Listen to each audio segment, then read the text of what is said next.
Yo! What is the upskis, everybody? Welcome back to another episode of the GXHockeyCast. We are on episode 74, Stuart Skinner, of my little hockey show, where once a week I go through all of the major news in the NHL, mainly focusing in on the Toronto Maple Leafs and the Calgary Flames, because that's my favorite teams, but I could talk about any of the 32 teams in this league. So what's on tap for today's show? Well, the Ottawa Senators are at it again. We got Brad Marchand is at it again. The Calgary Flames continue to suck. Anaheim's doing good. What the fuck? We got to talk about Edmonton. There's a lot to go on to with the show today, so that sentence didn't make any sense. We'll talk about the Leafs, and then if there's time, we'll go through the stat leaders over the first month or so of the NHL. So Let's rip the Band-Aid off. Let's get into the Ottawa Senators talk. They're making all the waves this week, so let's just start there. So Ottawa is forfeiting their first-round pick, and this is from a few years ago when Ottawa traded Dadonov to Vegas. They did not provide Vegas with the proper no-trade list that Dadonov had made up. And that is, it's very unfortunate. So Vegas goes off to try and trade Dadonov later to Anaheim. Anaheim and Dadonov are like, hey, whoa, wait a second. Dadonov, Anaheim is on his no-trade list. So that started a whole big shitstorm. And, Vegas isn't impressed. Ottawa's not impressed. And so Dadonov's got to go back to Vegas. That's very, very embarrassing and awkward. We tried to trade you. We did trade you, and now you're back. So, yeah, sorry about that. And the weird thing was that Dadonov actually played really good for Vegas after that whole situation. Vegas misses the playoffs, and yeah, so The price is a first-round pick. Now, Ottawa doesn't have to pay that first-round pick right away. They can do it in 24, 25, or 26. So, with some of the things that have happened in the NHL's history, we can look back to when Kovalchuk and the New Jersey Devils, there was a penalty put on the New Jersey Devils, and they kind of just kept kicking the can down the road and waiting, and then that just ended up going away. They had new ownership or something like that, and they just decided, never mind, don't worry about that, not a big deal. So, with that being said, it's extremely, extremely bad look on the NHL right now. This is something that has been a problem for many, many years, and that is just inconsistencies with whatever is going on, whatever ruling they have, whatever judgment the NHL is putting down, suspensions, fines. Well, fines are pretty good because there's a set number on that, but fines still make people very upset, and then the immense inconsistencies of the punishments that are being handed out by the NHL and all this shit. So Michael Andlauer, the new owner of the Ottawa Senators, rightfully so, is not happy about this. He had an awesome press conference where he's basically just calling the NHL out on their shit. He's like, why am I absorbing this shit? I was not the owner. I am brand new here. Like, why am I being penalized for all the bullshit that the prior guy, it's all his fault. Like, what is it, GM Murray or whoever was the prior GM, owner, the Ottawa Senators were running a very kind of low budget, not a very big amount of money thrown into that organization. So there was a lot being put on the owner's plate and the GM's plate that, say for a team like Toronto, they probably have 50 fucking guys in the offices doing all this shit. And apparently, according to reports, it was basically one person. Or if it was with multiple people, they're in like different areas, and it was just a shit show. It was not being run properly. And that's why the Ottawa Senators were like, oh, I guess we just forgot to give you the trade list. And they tried to blame it on Dadonov's party. And they're like, no, we gave you the list. You just lost it, or you forgot about it, or whatever the fuck. It's not an easy job being a GM or anything like that, but it's not good, man. It's not a good look. And it took Gary Bettman and the NHL like 2 years to finally decide what the punishment was going to be with the Ottawa Senators, and it just so happens to be like a month or two after Andlauer is made the owner of the Ottawa Senators, and he's fucking pissed, and I would be too, because not only did he just lay down $900 million to buy this organization, and now, like, you're putting this penalty on me, and, you know, from what I'm gauging from the NHL world right now, it's a pretty fucking hefty price to be paid for something that happened a while ago, something that happened to a guy that's not even the owner of the team anymore. So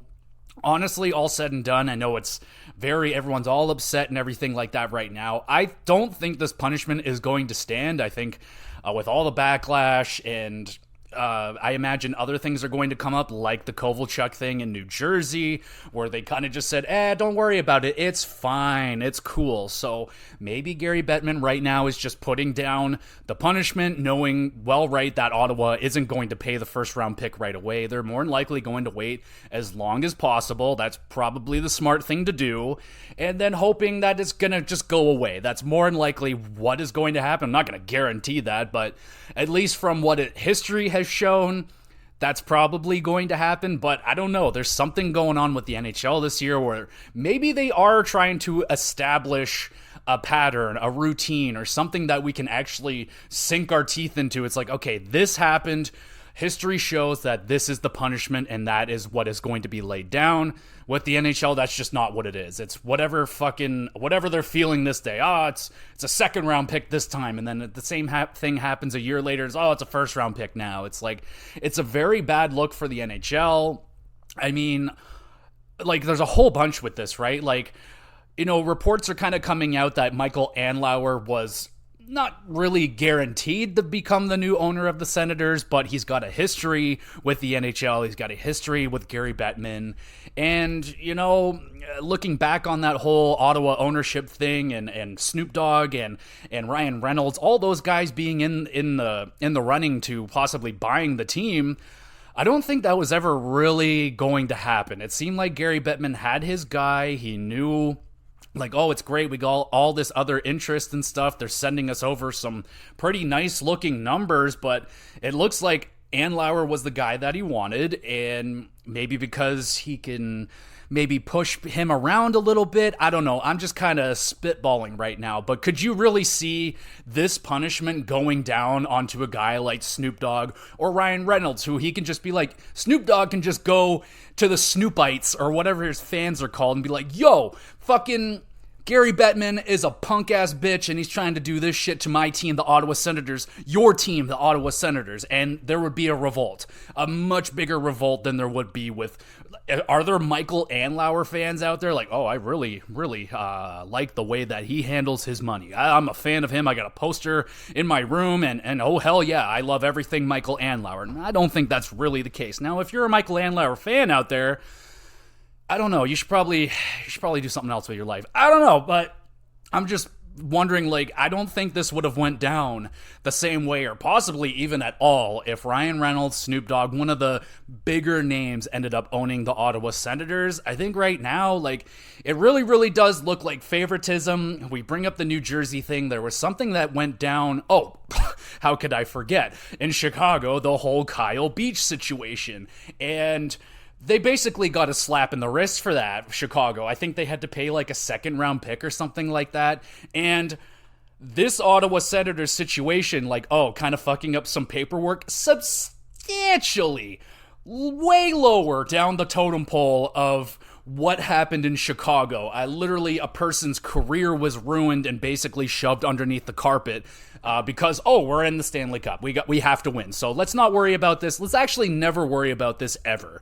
So, and that's not even the worst of that with Chicago. We'll get back to Chicago later, but in comparison, it really, really looks like favoritism. I mean, Ottawa's never really been all that favoritized in the NHL. I mean, they kind of exist. In Chicago, an original six team. They brought in a fuckload of money for the NHL, especially under Gary Bettman's watch, with their Stanley Cups and a million outdoor games and yada yada. And yeah, they basically get a slap on the wrist for that. New Jersey's penalty is wiped away. And here's Ottawa, like a team that is trying so fucking hard just to get back to their winning ways and give back to the fans that have been just so desperate for a good hockey team again and a well-run organization. And just week after week, year after year, shit just keeps piling up. And I have to admit, I feel bad for the Ottawa Senators fans right now. Like, this sucks. I would hate, can we just have one fucking week where, the Senators aren't getting shit on and just, everything's falling down onto the Ottawa Senators. Could they just get one piece of good news for once? But no. So, yeah, a first-round pick to be paid is a huge fucking price. I really respect Andlauer coming out and talking about it in the way that he did, being basically this is kind of bullshit. It really isn't fair, man. In all honesty, I am on the side of Michael Andlauer. They had years to deal with this, and Bettman just waited until now to do it. It just seems really fucked up. It seems very favoritism. we all know Gary Bettman he's a businessman through and through. He's a lawyer, and he's, it just looks really fucking bad, man. And on top of that, Pierre Dorion gets fired as the Ottawa Senators GM. We got Steve Staios named the interim GM for right now. We'll see if Andlauer has a guy in mind. If Steve Staios ends up being the full-time GM, we'll wait and see on that one. But, yeah, Pierre Dorion getting fired, it was kind of a thing that was going to happen. He has been the GM since 2016, and it hasn't gone very well for him. So we'll look back and see what fucking Pierre Dorion has done throughout his tenure of the Ottawa Senators.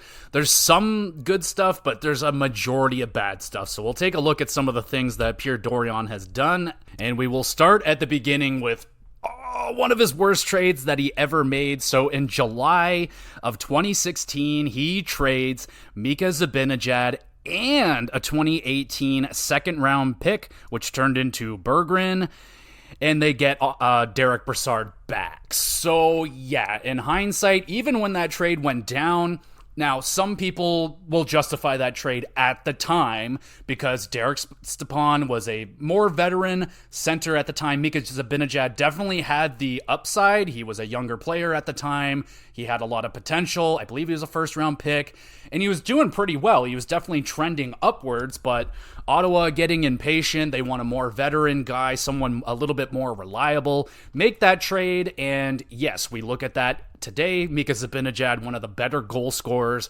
over that time frame. Him with the New York Rangers, he has been fantastic. So starting off with a bang, and it absolutely blows up in his face. That was a horrible, horrible trade. I can't believe on top of that, he had to give up a second-round pick. And Derek Stepan was okay for the Ottawa Senators, but yeah, I think they would have done better if they kept Mika Zibanejad. So in 2017, we got the Turris traded for Matt Duchene. So that one ended up snowballing into a very bad situation where they ended up trading Duchene. We'll get to that one. But on paper, not horrible.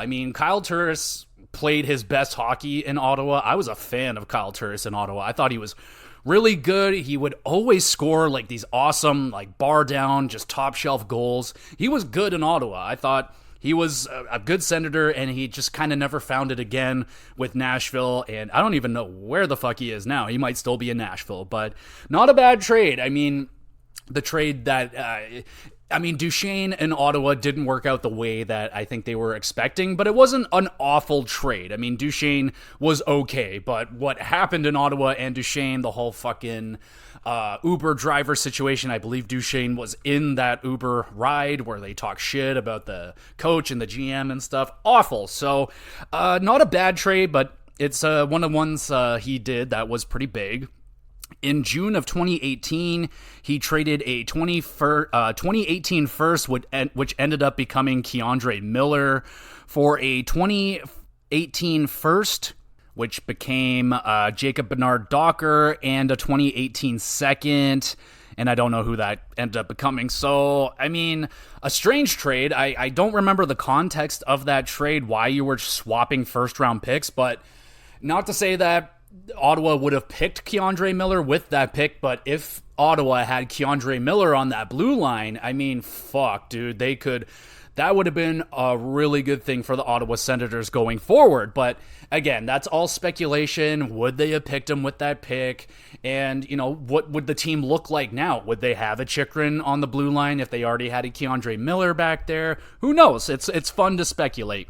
And then the big one goes down. September 13th of 2018, they traded Erik Karlsson and Perron, not David Perron, some younger guy, and they get back like Dylan DeMello, we got Tierney, Rudolph Balcers, Josh Norris, a 2022 first-round pick, which became Tim Stützle, 2021 second, which became somebody, and then a 2019 second, which became Reese. So, pretty good piece of business right here from Pierre Dorion. Now, in hindsight, when that trade went down, it did kind of seem like Ottawa didn't get a lot, but all said and done, I mean, Erik Karlsson for Stützle and Josh Norris, I think that alone, Ottawa wins this trade. So I think they did really, really well with that trade, all said and done. February 22nd of 2019, they traded Duchesne, Bergman for Abramov, Davidson, a 2019 first, which became Lassie Thompson, a 2020 first, which became Chinakhov. Okay, so I messed up a little bit with the Duchesne tourist trade. I was wondering, where the hell does Bowen Byram come into this? So I missed out on the Colorado part of that trade. So the Nashville, Ottawa, Colorado was actually a three-way trade. So Nashville got Turris, Ottawa got Duchesne, and Colorado ended up getting Andrew Hammond, Shane Bowers, a 2019 first, which became Bowen Byram, a 2019 third, which became Kamiev, Girard, just straight up Girard, who's been a fantastic defenseman for Colorado, and a 2018 second. So we all know Colorado came out like gangbusters in that deal. They did a fucking excellent job. So imagine Ottawa with Keandre Miller, Bowen Byram. Let's just say fucking Chychrun's still there. You got Sanderson. You got fucking Shabbat. That's going to be one of the best defensive courts, if not the best one in the NHL. So, it's really fun to go back and look at some of these trades in hindsight. So, I mean, wow. Ottawa, they did good with that Karlsson one, but could you imagine how good they would have been if they just stayed away from the Duchesne trade and kept those picks? Oh, man, it could have been completely different. So, they traded away Duchesne. Lassie Thompson, they lost him, they brought him back. So, it doesn't look like Lassie Thompson is going to become what they were hoping for. Chinakhov, I've heard that name, but I don't think he's really made it or anything. And then in February 25th, 2019, traded away Mark Stone, Lingberg for Lingberg, Brandstrom, and a 2020 second, which became Sokolov. So Pierre Dorion was very, very excited about this trade when he made it. He thought, and I thought, honestly, Brandstrom was basically going to become their Erik Karlsson replacement. He was a young Swedish defenseman with a ton of upside, offensively gifted by the look of it. And it just hasn't really worked out. Today, he's kind of struggling in that top six role, really can't get out of that top six role for Ottawa. And yeah, he has not become the next Erik Karlsson, sadly. And Mark Stone became the captain of Vegas and led them to a Stanley Cup. So yeah, that one didn't work out too good for them either. Mark Stone at that time, an excellent player, was apparently willing to stay with Ottawa at that time, but I think Ottawa was still being a little bit stingy with their money, not really looking to give out a whole lot of money for a lot of terms, so they move off of Mark Stone, and, he did pretty damn good with Vegas, so yeah, not great.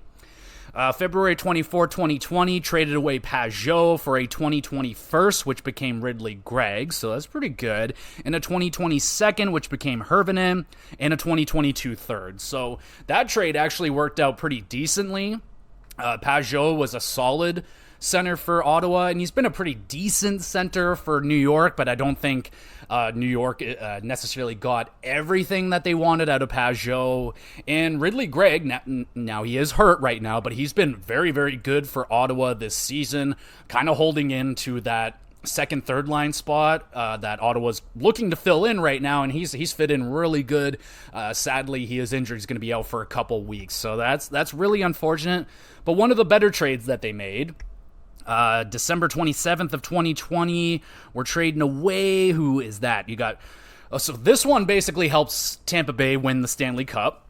So they traded away Gaborik, Nilsson for Coburn and Paquette. And they also sent off or got a 2020 second. So this is what helped and led to the Tampa Bay Lightning being extremely over the salary cap during that playoff run when they won the Stanley Cup. They're like $11 or $12 million over the salary cap, and that was because of Ottawa. They ate up some salary cap for them. They sent off some LTIR salary to Tampa that they can put off on the books, and bam, off they went and won a couple of Stanley Cups. So we can kind of blame Ottawa for that one. July 28, 2021, the Dadonov trade goes down.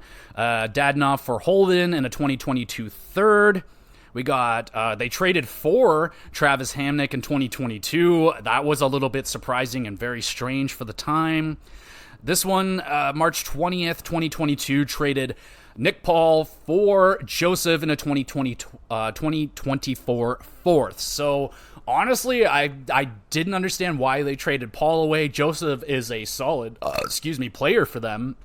But they've been looking to trade him away pretty much ever since they brought him in, signed him to a 4-year deal, and yeah, he's a good player. It's just that they got to trade away someone with some sort of value, so they've been trying to move him. I don't think they're going to be able to move him now since, they're going to need him, but not a bad trade. It's just that Nick Paul's been very effective for Tampa Bay, and looks like he's going to be effective for them for a very long time. July 7th, 2022, traded a 2022 first, which became Korchinski, 2022 second, which was somebody, and a 2024 third for DeBrincat. And so we know how that one ended up. Korchinski looks really, really good for Chicago right now. Probably going to be a major piece for them going forward. And DeBrincat is no longer an Ottawa Senator. They sent him off to Detroit, and he's doing phenomenal for Detroit. Really didn't want anything to do with Ottawa. So, yeah, kind of a wasted trade right there. This one's just straight up weird. They traded fucking Gustafsson for Cam Talbot straight up. So, yeah, that one really, we'll see, because, Gustafsson's been fighting it hard this year, but last season he was fucking amazing.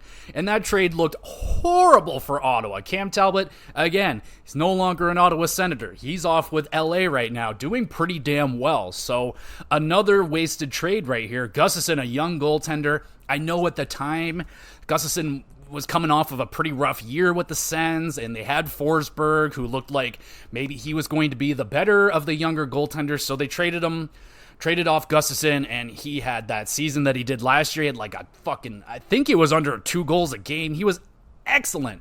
So that one looks really bad on them right now. If they had Gustafsson, would they have needed to spend money on Korpisalo? I don't know, man. I don't like that trade. And then in March 1st, 2023, traded away the 2023 first, which became Boot, 24 second, 26 second for Jacob Chychrun. And Chychrun's been fine. He's been good. It's too early to tell with this trade if that's going to really bite them in the ass. We don't know. Haven't seen Boot play yet. So, that one's there. And then July 9, 23, traded to DeBrincat for Kubalik, Sabrango, 24 first, and a 24 fourth. And so far, that's just been all Detroit right there. DeBrincat's become one of the best players in the league right now. He's on fire since going over there. Kubalik, I think, has scored 1 goal since coming over. And yeah, so we'll see if that 24 first becomes anything. If Detroit continues to play the way that they are, they could be on their way to a playoff spot, so it may not be the best pick. So, yeah, that's kind of all the major trades that Pierre Dorion made. Not a good track record, man.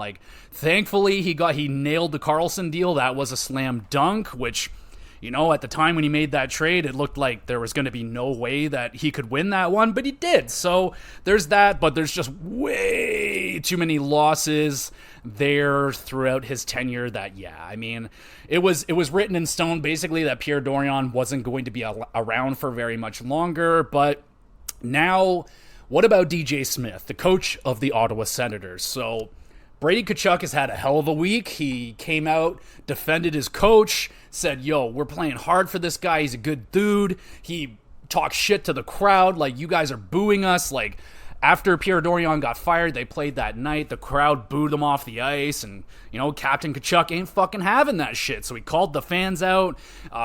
He backed up his coach, and my question is, how much longer does DJ Smith have as the Ottawa Senators coach? Are they going to fire him this season? Are they going to let him play it out this season and fire him at the end of it? I don't think he's sticking around. It's just, that's kind of the way things go when you got a new owner. The GM's gone, so that's kind of your last dude that is backing you. I mean, you do have Tkachuk. That's something. He's backing up his man. That's good, but I don't think DJ Smith is going to be sticking around as the coach for very much longer. There are some rumblings out there that Claude Julien might be a person that Ottawa might be looking at. That could be very interesting. I actually forgot about Claude Julien, and he was a really good coach. He's been around for a long time. He's got a French background, so maybe that works out for them. But yeah, man, it has been a tough week for the Ottawa Senators. I can't help but feel sorry for them. And on top of that, they're last in the division right now. Yeah, it's not going very well. They're struggling. Like, it looked like they were doing okay. They had that 3-game win streak, and then they came back, and I think they lost 3 or 4 in a row. So, yeah, and with the history of the Ottawa Senators, November has not been a good month for the Sens for quite some time. November is generally when the Senators season is over. That's where things go really bad.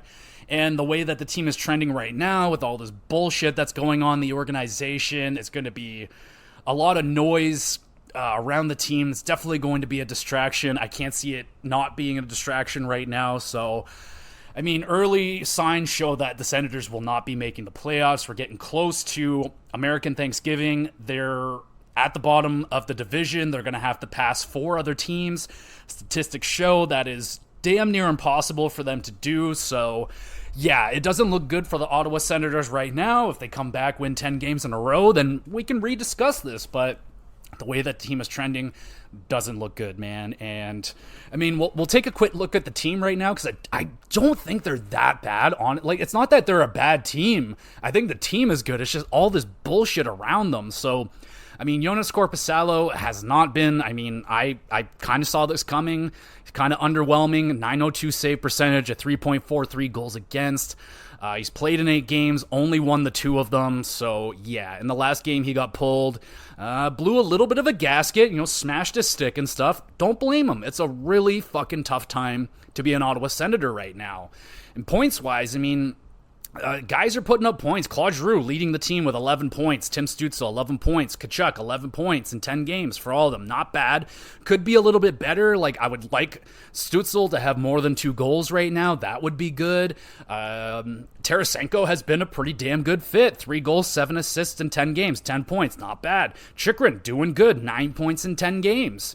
Matthew Joseph, 8 points in 10 games. Ridley Gregg, in 9 games, 7 points. Pretty good. Josh Norris, 7 points in 7 games since his return. Drake Batherson's been a little underwhelming. Thomas Chabot, a little bit underwhelming for sure.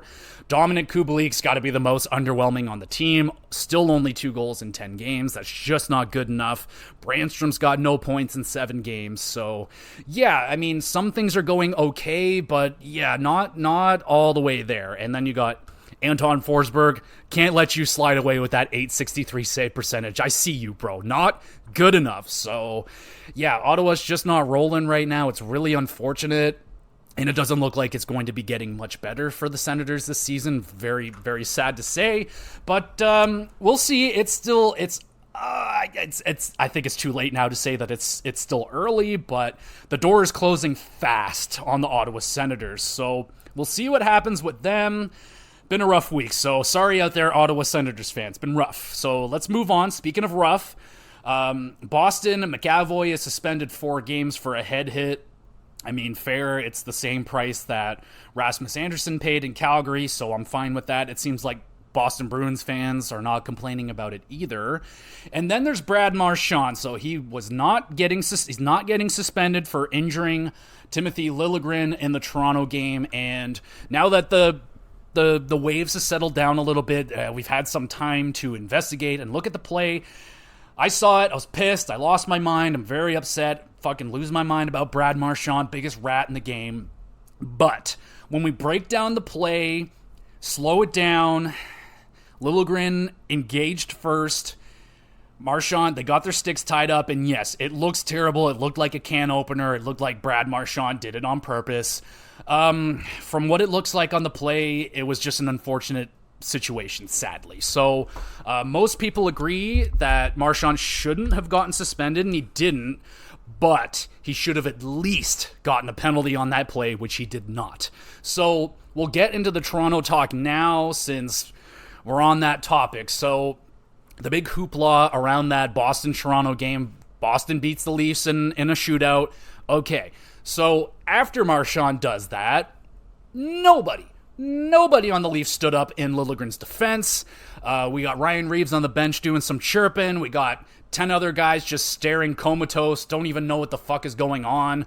And you got Tyler Bertuzzi sitting there laughing. Now, I know I think honestly everyone's going a little bit too crazy with a dude laughing on the bench. I mean, he could be laughing for a numerous amount of a reason. I mean, he could be laughing in disgust at Brad Marchand. He could be laughing at what Ryan Reeves is saying. I don't know. But the big problem with Toronto, and, it's been the problem for years, is this team is still as soft as baby shit. It's ridiculous, man. Like, the guys on the ice did not respond whatsoever. I think Marner, Matthews, Nylander, those kind of guys were on the ice. No response from them. They didn't even go over to look at Liljegren. Like, what the fuck is that, man? Like, do you guys hate each other? Like, it's embarrassing. I can't believe this is still happening. Like, brutal, man. Absolutely brutal. So everyone's talking shit on Bertuzzi. He's played like crap. It really does look like he left his heart in Boston, and we got this shell of a Tyler Bertuzzi here in Toronto. Really reminds me of the Nick Ritchie thing. Now, Nick Ritchie isn't as good of a player as Bertuzzi, but there were still kind of the similar expectations put on Nick Ritchie. Hey, you're going to get put on the top line with Austin Matthews and Mitch Marner, and you're going to put up 1,000,000 points. And it just didn't work out that way, and the same thing has happened with Bertuzzi. And honestly, the same thing has happened with all the guys that they signed this offseason. Domi has not been there. He's getting better now, but it's just not been there. Ryan Reeves has been a net negative on the whole entire team. I honestly think he's hurt. Like, he must have hurt himself in one of the first two fights that he had, because he has not been the same player after those first two games. Bertuzzi's invisible. Who else did they bring in? Oh no, but all those other guys, man, it just has not been working. So what is going on? Is it a systems problem with Toronto? Is it a chemistry problem? Is it an atmosphere problem? Is it a locker room issue where you just come in there and everyone just seems so, I don't know, uptight and quiet, and like the locker room just sucks, the environment sucks? Is that what's going on in Toronto? Like, Ryan Reeves didn't fix it overnight, so I don't know. And I mean, I'm surprised we didn't have this conversation a little bit more prior to this Leaf team hitting the ice, but hey, Ryan Reeves plays like 5 minutes a game. What happens if something goes down during the other 55 minutes? Or wait, 55. There's 60 minutes in the game. That makes sense. What happens? What happens if the other 55 minutes? Revo can't just leave the bench. He's going to get a 10-game suspension. He's not out there very often. So other guys are going to have to get into the fight, and we rarely see it out of the guys like Matthews. I've seen it a little bit this year. Marner, forget it. Nylander, nah. Tavares, nah. It just doesn't happen. And that's the difference between a Stanley Cup winning team. You look at Tampa Bay, if fucking someone even looks at Vasilevsky the wrong way, you got 20 gloves in the air and everyone's fucking coming after you.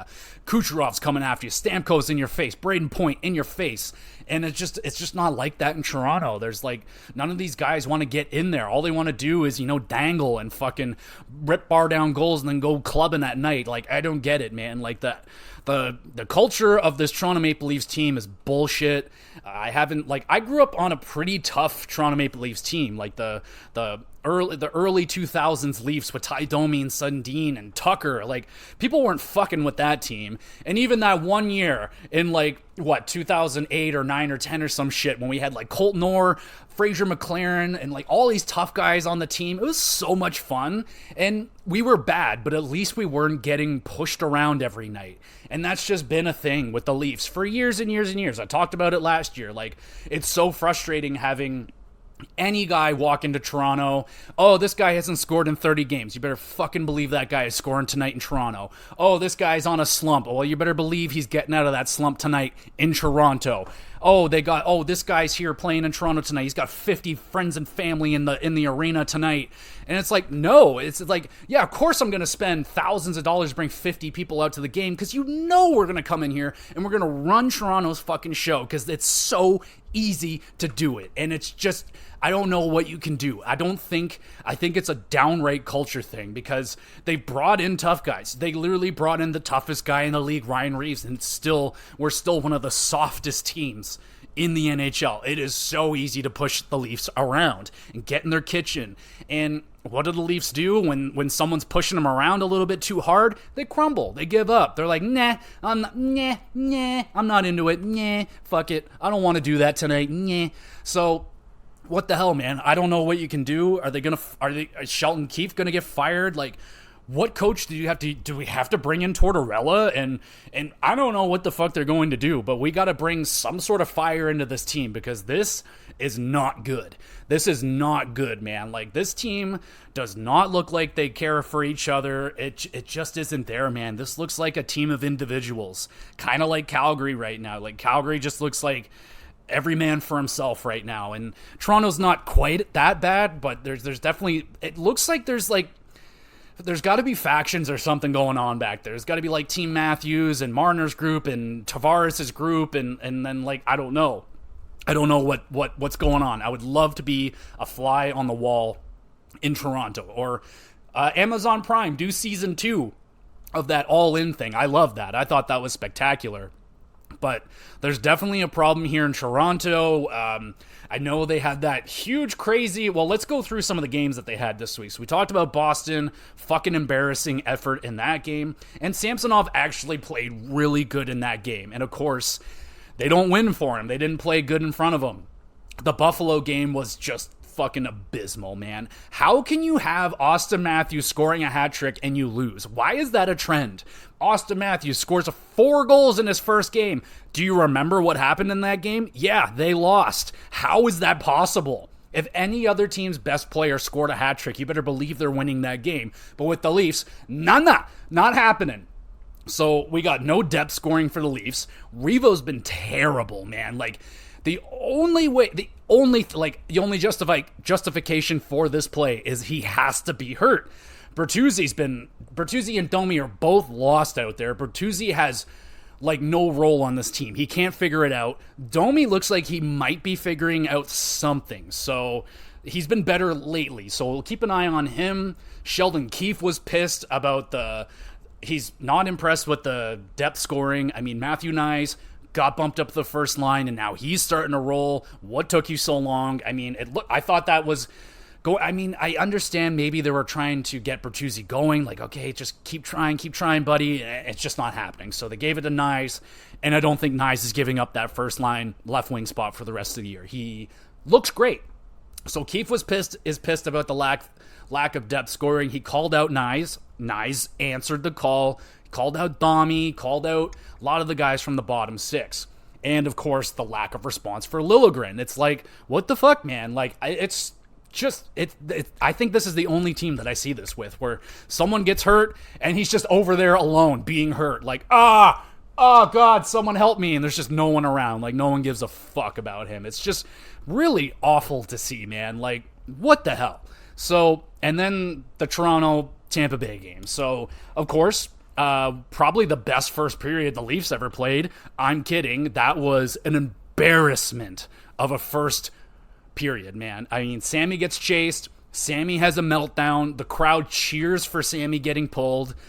Not good. I mean, that's really going to fuck with Samsonov, I imagine. He's probably just not going to have a good year, man. Like, with this start, it's going to be really hard for him to find that game back. Now the crowd's booing him. It's going to be tough, man. And, man, like, that Hedman goal was just bad. Oh, my God. Like, I could have saved that, for fuck's sakes. So, he gets pulled. In comes fucking Joseph Woll to save the day yet again. He was excellent. Nick Robertson makes his debut. Benoit makes his debut in this game. He was okay, Benoit. He was okay. Nick Robertson was pretty good, actually. I think he got a point out there, so that was good to see.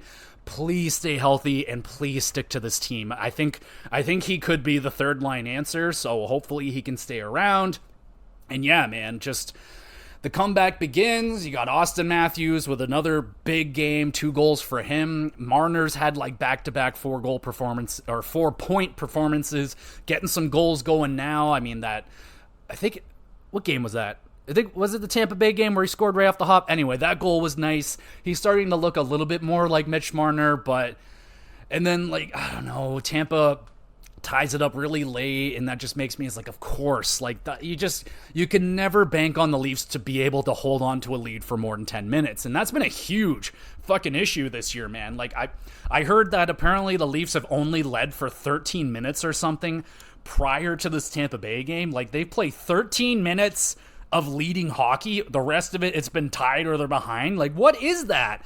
That is not sustainable. So they got to figure that shit out quick, or we're going to start seeing some losing streaks go down for the Leafs. And honestly, they shouldn't have won that Tampa Bay game. They just, not good, man, not good. So we'll keep an eye on some of that stuff. Domi is trending upward, but right now, Bertuzzi looks like he might stick on the 4th line for right now. I don't know what they're doing.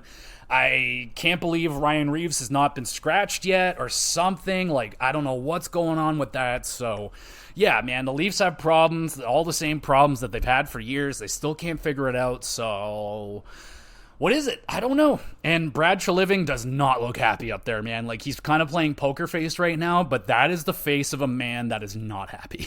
I know it. I could tell underneath that. That is that particular look on your face that you just know internally he is fucking pissed. So something's going to go down. I'm starting to think, because now, since Treliving's come in, he has made it known that they're looking for D, they want to add, and it hasn't happened. It's been months and months, so I just don't think it's out there, and there's just too many teams too fucking close to the cap. Leafs have no money, so it almost looks like they might have to just wait this one out until next year when there's some money, or wait until someone gets hurt and they can get some LTIR help, but I don't know, man.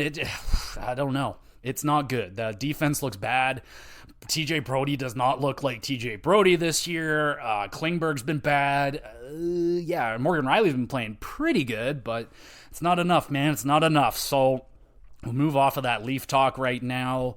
What do you think about that Marchand thing? Do you think he should have got suspended? I think at minimum, he should have at least got a fucking penalty. And how about this? Instead of suspending Brad Marchand, how about we fire that piece of shit referee?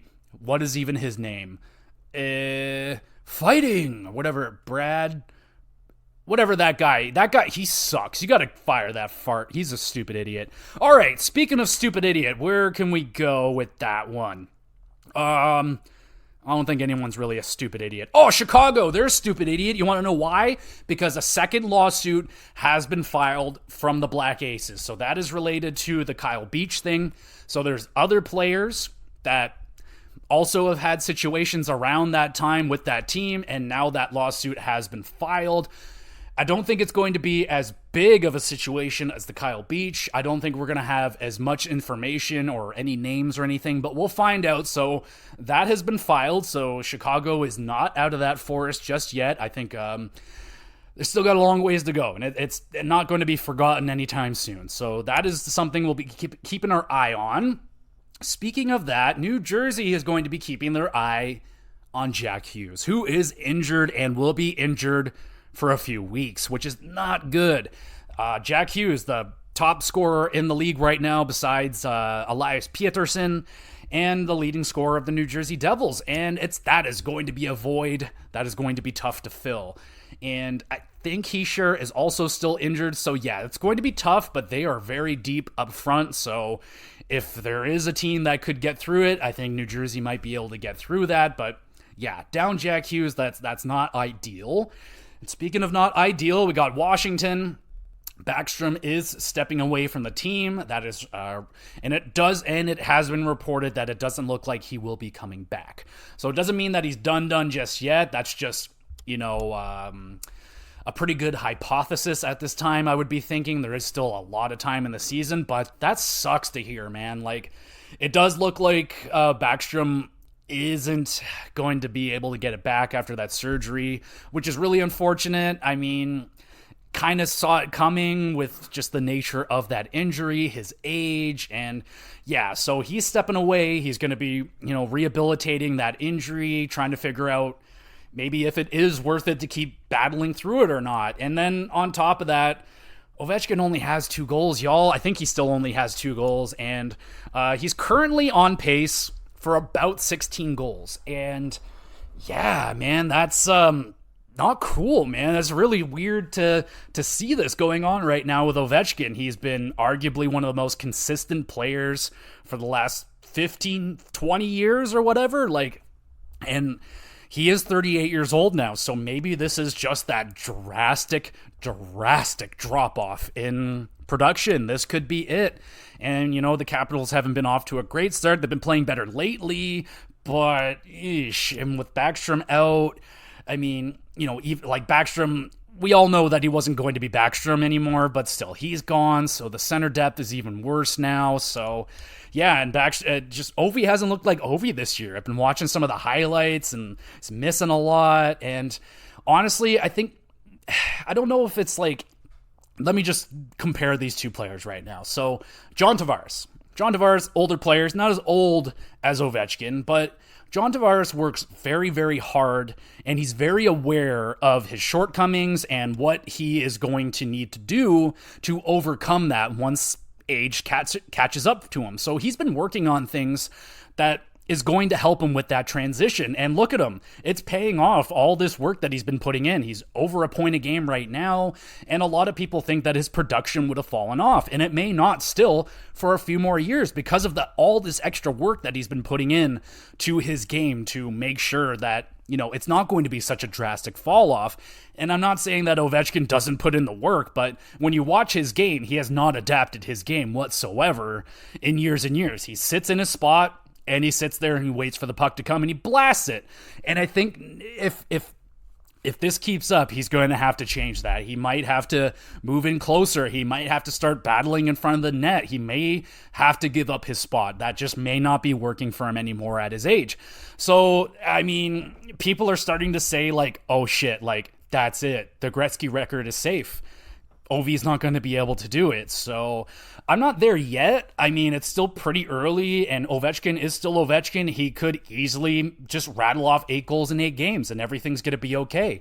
And he can get to 30, 35 goals this season. He can maybe hit 40. It is Ovechkin, so crazier things have happened, but it's not been a good start for him, and it sucks. And I would love for him, Gretzky would love for him to break that record. We all want to see it happen. We would love to see that happen, of course. But the way that it's going right now, it's not looking good for the record. So we'll keep an eye on Ovi. Maybe we'll do Ovi Watch this year, and we'll just, keep up with Ovi every couple of weeks and see how it's going with him. But yeah, the Ovi Watch right now, it is not going well. So yeah, but who has been doing well and shockingly well?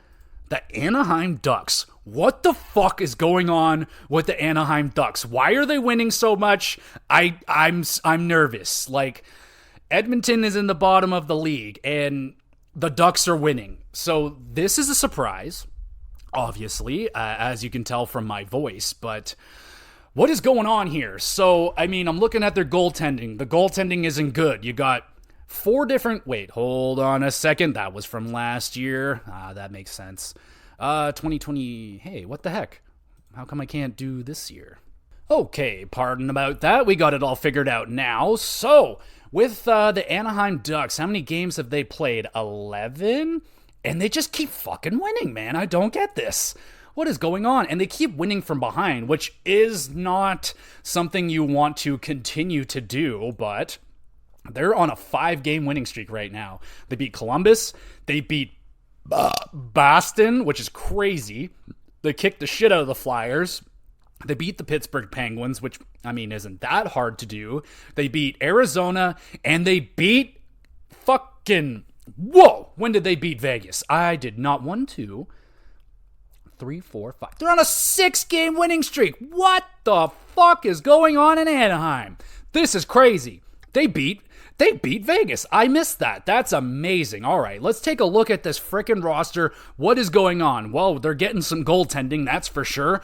Lucas Dostal's got a 920, 5-1-0. What's up with that? Lucas Dostal might have arrived, everybody. John Gibson, not as good, but not bad. 267 goals against and a 910 save percentage. Above average. Pretty all right.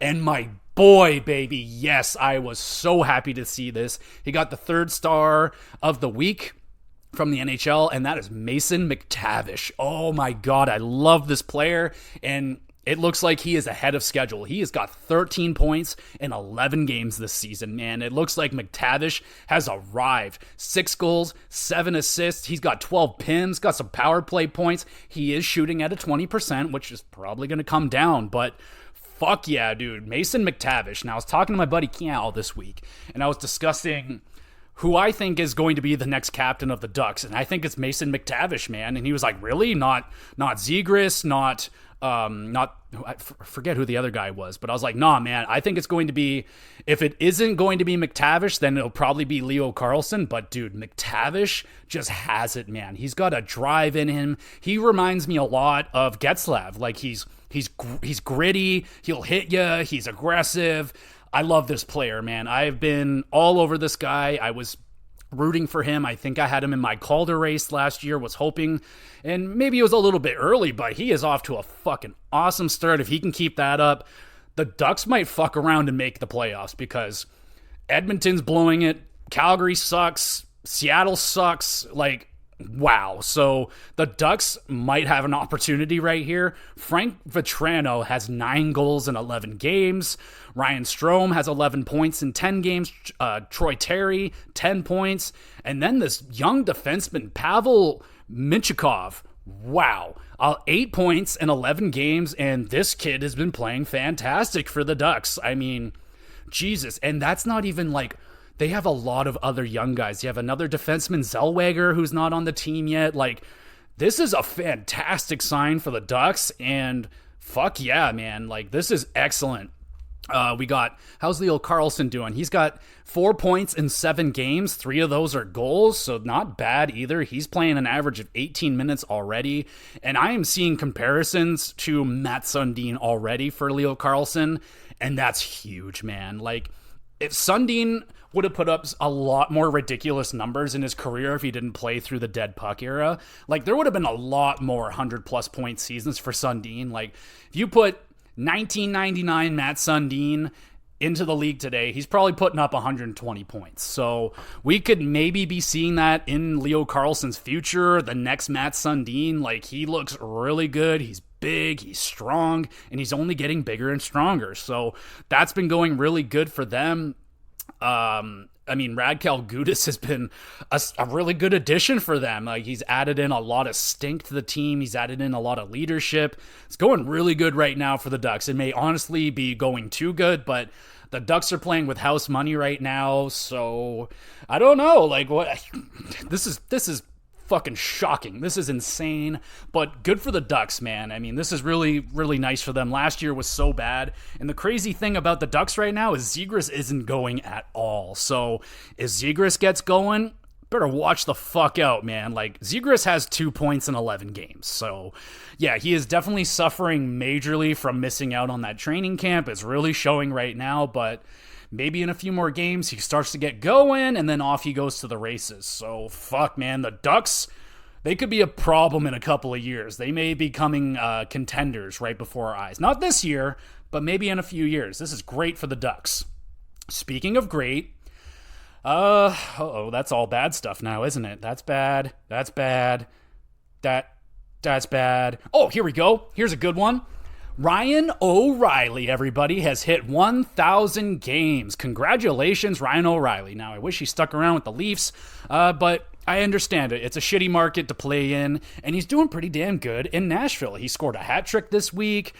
It's been going pretty good. I think it's a really good fit for him there in Nashville. I'm pretty sure he's a big country music guy, so yeah, it's been really good for him. So congratulations to Ryan O'Reilly. And also, I guess, congratulations to Paul Stastny, who announces his retirement. So, congratulations to him. Let's see if I should pull up his stats and see if we can how the fuck do you spell that name? That is a name and a half. Stastny. Try that. Pop up. There he is, everybody. Look at that. Let's take a look at that career. Now, he's the son of the legendary Peter Stastny, who had a fucking insane, pretty underrated career, honestly. And, I mean, Paul Stastny started off great, dude. His rookie season, he put up 78 points in 82 games. And, he never really quite reached those heights again. I think he started off a little too hot. He did have 79 points in 09-10, which is statistically his best season, but I think his rookie season was better. You tell me. In 82 games in his rookie season, 28 goals, 50 assists, 78 points, and then his career high is 81 games, 20 goals, 59 assists, 79 points. So I personally like the 28 goal season better, but a pretty consistent guy, man. Like, he was really quite good with the Colorado Avalanche, a bona fide top 6 guy. Goes with the Blues a little less, doesn't stick around long enough to win the cup. He has a cup of coffee in Winnipeg, goes to Vegas for a little bit, which I forgot he was there, but okay, yeah, he was there, went back to Winnipeg, and then finishes it out with Carolina. 1,145 games played, 293 goals, 529 assists, 822 points. Fucking solid career right there. Is he going into the Hall of Fame? No, but it's just a really solid top 6 player and a nice long career, 1,000 games played. Let's take a look at those playoff stats. Postseason. There we go. He had a really good run there with the Blues in 2015-16, had 20 games played with 13 points. He had a really good run there with Winnipeg in 17-18, 17 games played. He had 15 points in that run, so he's really important to the Jets in that run. And he had a pretty good run last season with the Carolina Hurricanes, played 15 games, 118 games in the playoffs, 73 points. Not bad, man. Good player and a good career. So congratulations to Paul Stastny. Now let's talk about some more bad news. Let's go bad news time. Where do we start? Calgary. So Calgary. Oh boy. So they beat Seattle. Not bad. But then Mangiapane goes nuts. He fucking just cross-checks a dude for no reason. He gets a 1-game suspension. Probably should have been more, honestly, but 1 game, we'll take it. And Coronado has been sent down. I think that's the right move. It just hasn't been going for him. I think he's been around it, but the way that the team is going right now, you might as well try and save his confidence, send him back down, let him light it up, and best luck to next year, I guess. And also, Hunt has been sent down, so not great for Calgary. What are they going to do? I think they should start trying to sell off some of those assets that they have. Zadorov would bring in something, Noah Hannafin. We talked about it last week, but yeah, I haven't heard any extra conversations around that. Just that is the word around Calgary, is that they should start selling off assets, and I agree. So Calgary still not playing good enough, but it is that. So also, speaking of not playing good enough, Edmonton, they still suck, and they sent down Jack Campbell. So he is on waivers. Doubtful anybody is going to be taking on that boat anchor. And honestly, I feel really, really bad for Jack Campbell, man. I feel really bad, Leaf fan here. I loved Jack Campbell. I loved him so much when he was a Leaf. It felt really bad that he left, but fuck am I ever happy that the Leafs didn't sign him to that contract. Oh my God, can you imagine? So Soupy's getting sent down. I don't think it's going to do anything really good for him. It looks like they're going to call up Picard, who, statistically hasn't been all that good in the NHL. He's been playing good in the minors, but that doesn't really necessarily translate to good NHL play, but could it really be much worse than what Jack Campbell has been providing the Oilers? So Edmonton is desperate for a save. They can't buy a save for the life of them. They just keep fucking losing. And it's getting late in the season, man. They're digging themselves a really deep hole right now, and I don't know if they're going to make it out, man. I don't know. This might be a fucking lottery team if they keep it up. Can you imagine? Edmonton Oilers get the first overall pick, and they select Celebrini. And then the San Jose Sharks are just sitting over there like, are you fucking serious right now? Oh, my God. Anyway, so Jack Campbell gets sent down. Really unfortunate. I'm a huge fan of him, so begging that poor Soupy can get his game back together. Please, Soupy, get your game back. Speaking of get your game back, you know who has completely fucking lost their game entirely? The San Jose Sharks. Oh my God. I don't want to kick them while they're down, but I gotta talk about this, man. This might be the worst team to ever play in the NHL. This team stinks. So, if you didn't see it, San Jose lost back-to-back games by getting outscored 20-3 in 2 games. So they lost 10-1 to the Canucks. How you doing? And then the next game they lose 10-2 to the Penguins. Oh my God, dude! Whew. Must be a rough time being a San Jose Sharks fan, player, anything. So, team stat-wise, they're scoring 1.09 goals per game. That is an easy 32nd in the league. Horrendous. I don't know if there's been a goals per game lower than that. And they're letting in 4.91, which is also 32nd. So, yeah, if you're scoring the least amount of goals and allowing the most, that is the ingredients needed for a fucking terrible team. Oh my goodness. Their power play isn't that bad though. 18.2, that's 19th. That's not that bad. And then their penalty kill. I'm curious to see who the 2 teams that are worse. Probably Edmonton, but 67.4% on the penalty kill. Just abysmal. Oh my goodness. Let's try and look at these poor players and how they're doing. Look at the minuses. Oh my God. Woo! The worst minus on this team. -14. Hold on, let me double check. There's a lot of minuses. Wow. -14. Can you name the player? 11 games, 2 goals, 0 assists, 2 points. That is Philip Zadina, everybody. Boom! Okay, so, I was really hoping for Philip Zadina to do something there in San Jose. Well, he's done a -14 in 11 games, so, wow, ouch. Leading scorer, Thomas Hertl, 7 points in 11 games, a -12, good God. Shooting a solid 4.8%. Fabian Zetterlund, one of their young, upcoming players, 4 points in 11 games. Please send him down. Save this poor kid. Anthony Duclair is over there with 3 points, and wow, dude, this is bad. Let's just, oh my God, where do we even go? Just try and go down the minuses here. -12, -9, -12, -5, -8, -13, -8, -5, -1. Wow, who's that guy? Oh, he's only played in 2 games. Okay. -14, -6, -2, -7, -5, -6, -1. Oh, he played in 6 games. Barabanov, yeah, former Leaf. -13, -2, -1, -6, -3, -11, -6, -11, -5. Wow, this team is bad. So, wow, and fucking, what is going on with Marc-Edouard Vlasic? He's playing 13 minutes a game? What is going on with that guy? Whew, that was one of the worst contracts ever signed. Now let's take a look at the goaltending. Oh my God. Poor Mackenzie Blackwood, man. He started out good too. He almost beat, what team was that, Tampa, where he stopped like 50 shots? He's the only reason why San Jose has 1 point right now, an overtime loss. In 8 games, 0-6-1, 31 goals against, a 4.77 goals against, and an .879 save percentage. Not as low as I thought it was going to be. Excuse me. We got, that is a hell of a name, Magnus Krona went in for a game, letting 4 goals on 17 shots, so not good. And then there's Capo Kakinen. Oh my goodness.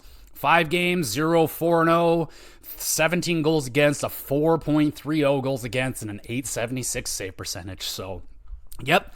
It's bad and getting worse, and good God, I think San Jose, please just give him the first overall pick. Like, come on, just throw him a bone, would you? And I think that Celebrini guy is from the area, so that would be huge for San Jose to get him in the organization, at least have something for the fans to be excited about, because the fan base ain't there, man. If you watch a San Jose game, first thing you might notice, besides the score being extremely lopsided, is the lack of fans in the building. I mean, people are giving Winnipeg shit. What about San Jose? There are just rows of emptiness. I mean, who's coming out to watch this shit, dude? Like, fuck. I think there was a meme going around with a young fan that had a sign that said, "It's my first San Jose game," and then it shows the score, and they're just getting caved in. So my question to y'all is, do you think San Jose is going to be the worst team in NHL history? I mean, there's been some really bad expansion teams back in the day. I mean, there was that Washington Capitals season where I think they won 7 games or something. It's going to be really hard to do that, but they're currently 0-10-1 with 1 point right now. And yeah, it doesn't look like they're in, I really hope that they're not playing the Leafs anytime soon, because if San Jose comes to Toronto and they still haven't won a game, that's the game they're winning. Okay, we're clear for this month. They're not playing the Leafs this whole entire month. So, oh shit, well, there's a really, really good chance that San Jose is going to win their next game, folks, because it's up against the Edmonton Oilers. So they could win that game. If Edmonton loses this game on Thursday to the San Jose Sharks, the Edmonton Oilers are fucking embarrassing. That's it. That's all there is to that. I mean, you cannot lose that game. Oh man, I'm going to feel really bad, except for the Boston Bruins, if they lose to the San Jose Sharks first. I don't want to be that team, and it's thankfully, hopefully not going to be the Leafs. Let me just see. When are they playing the Leafs? Okay, we're good for December. Oh God, it's back-to-backs. All right, well, San Jose, they could potentially win their first game Saturday the 6th at Toronto. That could be something. I hope it doesn't happen, but we'll see. Does San Jose go until January 6th without winning a game so that they can beat the Toronto Maple Leafs for their first win of the season? Wouldn't be shocked, but I would be very upset about that. So, yeah, not good. Just like the San Jose Sharks, they're fucking terrible. Speaking of terrible, New York Rangers have placed Adam Fox on LTIR. So this is not good. He is going to be down and out for a bit. But thankfully, they're pretty good on the back end, man. They got some pretty good players. Maybe this is an opportunity for Keandre Miller to explode offensively. So we'll keep an eye on that. And also, quietly, Panarin has been ridiculous this season. He is off to a phenomenal start, really bouncing back from what was a down season for him personally last year, especially in the playoffs. And it looks like the new hairdo has done it for him, man. So in 11 games, he has got 18 points. He's doing really good. And he is currently on, an 11-game point streak. It might be more, but currently, as far as I can tell, he is on a fucking 11-game point streak. It's really good. And he's on the verge of breaking the record or something like that. So excellent start for Panarin. Maybe he should have shaved his head bald years and years ago, but he's always been a pretty fucking good player. So good for him. And okay, we got one more piece of sad news, and 2 more pieces, and that's it. Okay, so Columbus has sent down Kent Johnson. Pretty unfortunate, young player, still looks like he's trying to find his game. It might be for the best for him to go down, because he didn't really have a great year with Columbus last season, so it might be for the best for him to go down. We'll keep an eye on that. Maybe he gets called back up and everything's okay, but Kent Johnson sent down, not ideal. And also not ideal was Johnny Gaudreau getting benched for like 17 minutes in their last game. And Johnny Gaudreau didn't have a good season last year, and it doesn't look like it's getting any better this year either. So, not good.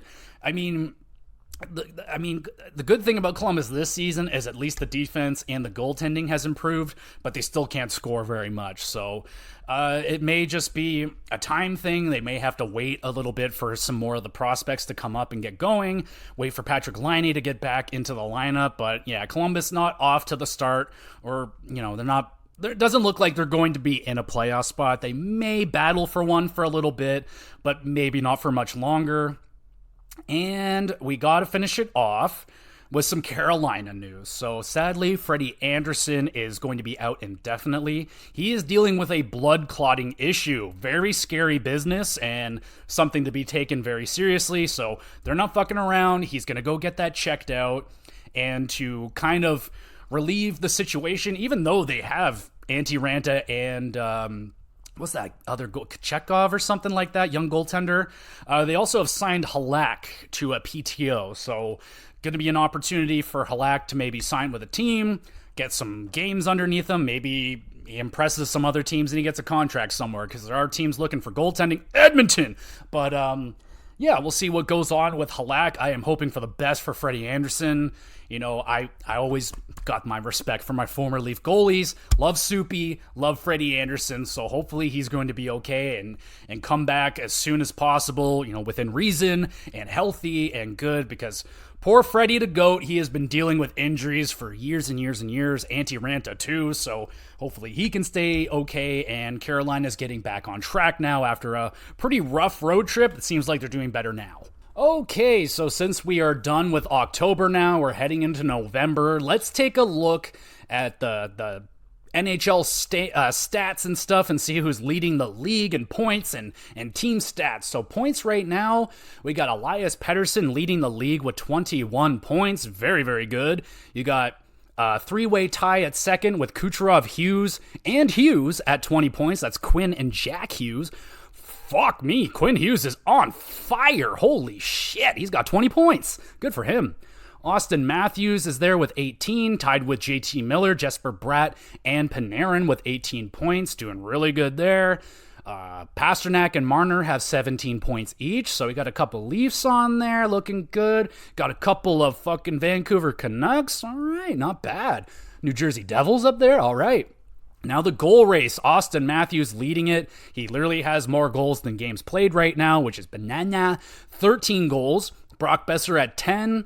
We got a big log jam at 9. Nikita Kucherov, Konechny, DeBrincat, Pasternak, and Vetrano all with 9. Kachuk, Reinhart, and Kreider with 8 goals. Sam Reinhart having a really good beginning of the season as well. Assist-wise, you got Pettersson leading the way with 15. Also tied with Hughes at 15. Philip Hronek, who has been excellent for Vancouver, literally putting up an assist every single game. He's got 13. Marner's got 12. Tied with Panarin, Larkin at 12. JT Miller, Kucherov, and Hedman with 11. Game-winning goals, you got a three-way tie. Braden Point, Rantanen, and McTavish, 3 apiece. Very good. Quinn Hughes is leading the league in plus-minus at 16.